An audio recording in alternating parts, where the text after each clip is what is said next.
Material में अध्यात्म। देखिए, इसको देखने का और एक तरीका है।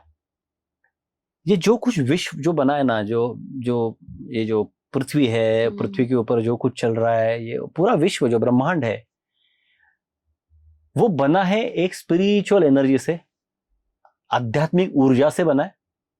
तो जो पृथ्वी पे आध्यात्मिक अंश ही है, जो अध्यात्म से ही बना है, वो आध्यात्मिक कैसे नहीं होगा? आप सोचिए। मतलब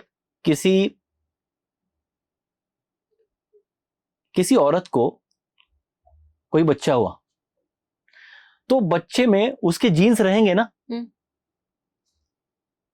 सही है। तो वैसे ही अगर ये जो पूरा जो संसार बना है, पृथ्वी बनी है, पुरुष, औरतें, ये जो प्राणी मात्र, ये जो सब बना है, ये बना किससे है? वो आध्यात्मिक ऊर्जा से ही बना है। तो यहां पे अध्यात्म नहीं है कैसे हो सकता है? यहां पे भी अध्यात्म है। हमको यहां पे आके यहां पे अध्यात्म सीखना है ना। ये पाठशाला है हमारी। पाठशाला में आप आओगे और आप बोलोगे कि नहीं, घर पे मेरे कुछ पुस्तकें हैं, कुछ किताबें हैं, वो किताबें मैं पढ़ूंगा। यहां पे आके वो कैसे चलेगा? अच्छा है कि यहां पे आए हो तो यहाँ के जो स्कूल का जो सिलेबस है, उनकी जो किताबें हैं, वो किताबें पढ़ो। जैसा हम लोग किसी पाठशाला में जाते हैं, तो वहां पे जो कोई लड़का लड़की जाएगा, उसको क्या करना पड़ता है? उसको स्कूल में गया, जो सिलेबस है, वो पुस्तकें किताबें खरीदी, उसका अध्ययन किया, एग्जाम को गए, पास हो गए, अगली कक्षा में गए। वही तो अध्यात्म है। तो अगर पृथ्वी नाम के पाठशाला में हम लोग आए हैं, तो यहीं पे पढ़ाई करनी पड़ेगी। यहां बाबा जी बोलते यहां पे आए तो यहां से बाहर जाने की जल्दी क्या है? यहां पे देखो अध्यात्म को, यहां पे समझो अध्यात्म को। यही तो है पाठशाला। यहां पे पढ़ाई करो। यहां पे आते हो और सोचते हो कि मैं यहां से कब जाऊं, मुझे नहीं रहना। तो आए क्यों यहां पे? और ऐसा मुझे कोई आदमी बताओ कि जो बोला है कि मुझे यहां पे नहीं आना है और वो चला गया इमीडिएटली, मुझे यहां पे नहीं रहना और चला गया। नहीं, कर्म बंधन और अनुभव जब तक हमारे आत्मा के जो सोल प्लान के हिसाब से चलेगा, तब तक हम लोग यहाँ पे है। तो यहां से भाग जाने की जल्दी क्या है? यहां पे तो सीखना है, यहां पे तो पढ़ना है, यहां पे तो निखर के आना है। वही प्रैक्टिकल स्पिरिचुअलिटी है, वही तो अध्यात्म मटेरियल वाला है, जो फॉलो करने के लिए सबसे ज्यादा आसान है। क्यों? क्योंकि जिंदगी का हर एक लम्हा, हर एक दिन आपको अध्यात्म की तरफ लेके जाएगा। हर रोज जब आपका दिल टूटेगा, हर रोज जब आपको दुख होगा, और जब आप ऊपर देखोगे कि भगवान मेरे साथ ये क्यों, वही जो आपकी एक मौका है आपको अध्यात्म में आगे जाने का, दुख को समझने का। जो वेदना होती है दुख में, वो वेदना को समझने का, उसके ऊपर आने का। वेदना में और दुख में बहते नहीं जाना है। लोग हथियार डाल देते कि दुख आया मेरे जीवन में, अभी क्या जीना है। लोगों को लगता है कि हम लोग यहाँ पे सुख ही होने के लिए आए हैं। अगर सुखी आदमी रहेगा ना, तो वो कभी ऊपर नहीं देखता। देखो, अरे चलो मैं कितना ग्रैटिट्यूड अलग चीज है। कुछ लोग हैं जिन्होंने दुख देखा है ना, उनको जब सुख मिलता है तो ऊपर देखते वो, कीमत पता चलती है। हाँ, लेकिन जो लोग दुख में रहते हैं और जिन्होंने सुख देखा नहीं, वो हमेशा ऊपर देखते हैं और बोलते हैं क्या ये, अब बस हो तो गया, जब अब मुझे जाना भगवान ने दुख इसीलिए बनाया कि आप ऊपर देखो और समझो कि मुझे वहां पे जाना है, और वहां पे मर के नहीं जाना है, जीते जीते ऊपर जाना है। वो अध्यात्म है। मरने के बाद सब जाएंगे, लेकिन वैसा ही आना पड़ेगा। जैसे नंगे वैसे ऊपर गए, कुछ सीखा नहीं, वैसे ही नीचे आएंगे। थोड़ी ज्यादा सीख के आएंगे ऊपर से। सीखना इधर ही है, परिपक्व इधर ही बनना है। इधर जो कर्मा बनाया है, इधर के जो कर्म बंधन है, इधर ही आके भुगतने हैं, अच्छे और बुरे। तो फिर देखो ना, ये बाबा जी ने कितना अच्छा दिया है मंत्र कि मटेरियल में स्पिरिचुअल देखना चालू करो, जियो, आगे बढ़ो। कोई आउट ऑफ द बॉक्स जाके किसी आश्रम में गए, गुफा में गए, कपड़े निकाल के बैठे, 12 साल हिमालय में जाके तप किया, कुछ करने की जरूरत नहीं है। जो जिनके लिए वो करने की जरूरत है, उनके सोल प्लान में वो चीजें हैं। लेकिन जो एक आम आदमी, जो एक सांसारिक जीवन जी रहा है, जिसको जिम्मेदारियां है, जिसको दुख है, दर्द है, कॉम्प्रोमाइजेस है, पेन से, हर्ट से, रिलेशनशिप में इशू है, तबीयत में इशू है, आर्थिक चैलेंजेस है, उसके लिए अध्यात्म उधर ही है। गुफा में जाने वाला अध्यात्म नहीं है उसका। वो ये, और देखो कितने, अगर आपने 100 लोग लिए एक रैंडम, तो आपको दिखेगा कि 80% लोग मटेरियल से जूझ रहे। करेक्ट। तो देखो 80 लोगों को अध्यात्म में आगे जाने के लिए स्टेज तैयार है।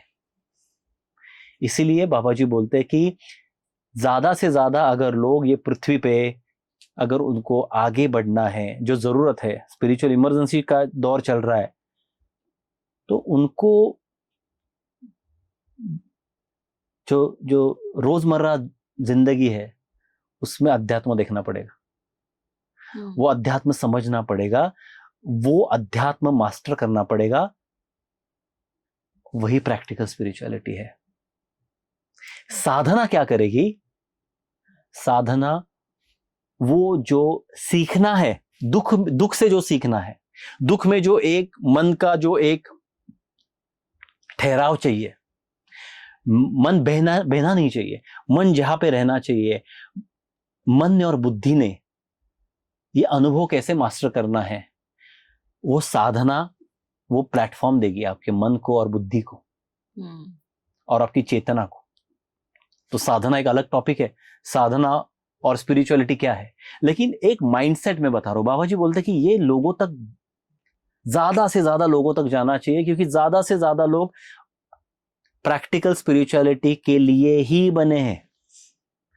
इसलिए देखो, लोगों को लगता है कि मुझे बदलना है, मुझे आगे जाना है, मुझे आध्यात्मिक प्रगति करनी, लेकिन उनको लगता है कि हाँ चलो ये मैं कर सकता हूँ क्या, मैं ब्रह्मचारी हो सकता हूँ, मुझे संन्यास ले सकता हूँ, नहीं कर सकता, मैं मेरे गुरु के आश्रम में जाके रह सकता हूँ, नहीं रह सकता, चलो मैं फिर ये पाठ करता हूँ, वो पाठ करता हूँ। लेकिन उनको लगता है कि पाठ करूंगा, लेकिन पाठ करके करूँ क्या?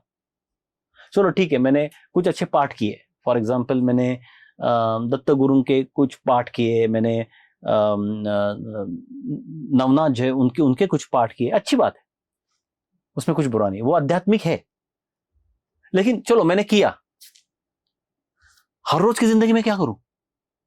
पाठ 24 घंटा तो नहीं करूंगा मैं। करेक्ट। बाकी के 23 घंटे कैसे जीऊं मैं? उसमें मैं हर एक मिनट में अध्यात्म कैसे ढूंढूं और उसके ऊपर काम कैसे करूं? आई थिंक ये बहुत जरूरी है। और ये थोड़ा सा एक डाइवर्जन शायद हो सकता है, लेकिन ये अभी चॉइस नहीं रही हमारे पास।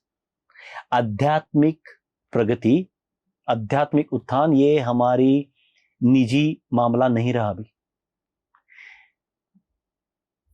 बाबा जी एक वर्ड यूज करते, एक टर्म यूज करते, वो टर्म को बोलते हैं स्पिरिचुअल इमरजेंसी,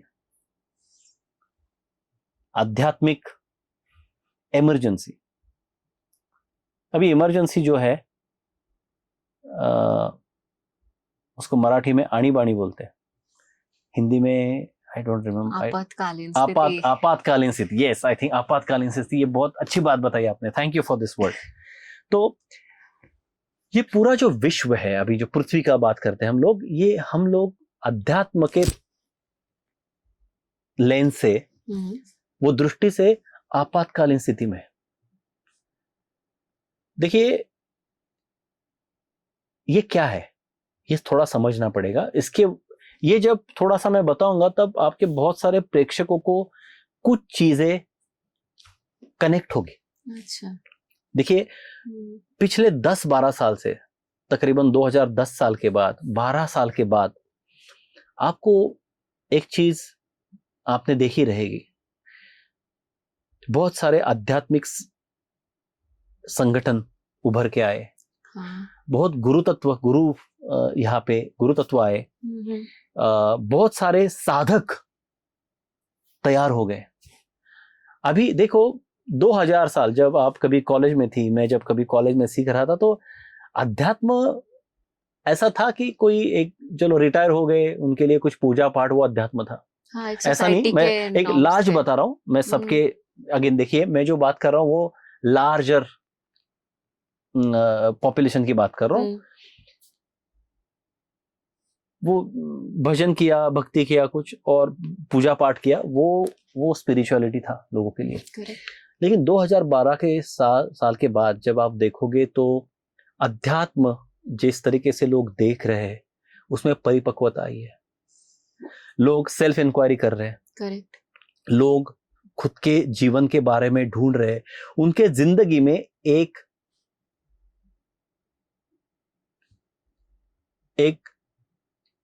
जिसको हम लोग बोलते हैं एक वैक्यूम, एक खालीपन।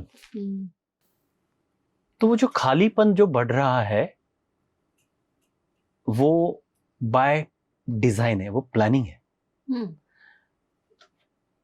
तो ये जो प्लानिंग है, ये हमारी जो पृथ्वी है और जो पृथ्वी का जो एक चैतन्य है, जिसको हम लोग कॉन्शियसनेस बोलेंगे, कलेक्टिव कॉन्शियसनेस, उसका जो एक एनर्जेटिक शिफ्ट बोलते हैं हम लोग, वो शिफ्ट के टाइम पीरियड से हम लोग गुजर रहे हैं। तो अगर पृथ्वी का कॉन्शियसनेस, हमारे सौरमाला का कॉन्शियसनेस, उसकी जो एनर्जी है वो बदल रही है, तो उसके अंदर जो कुछ है उसकी भी ऊर्जा बदलनी चाहिए।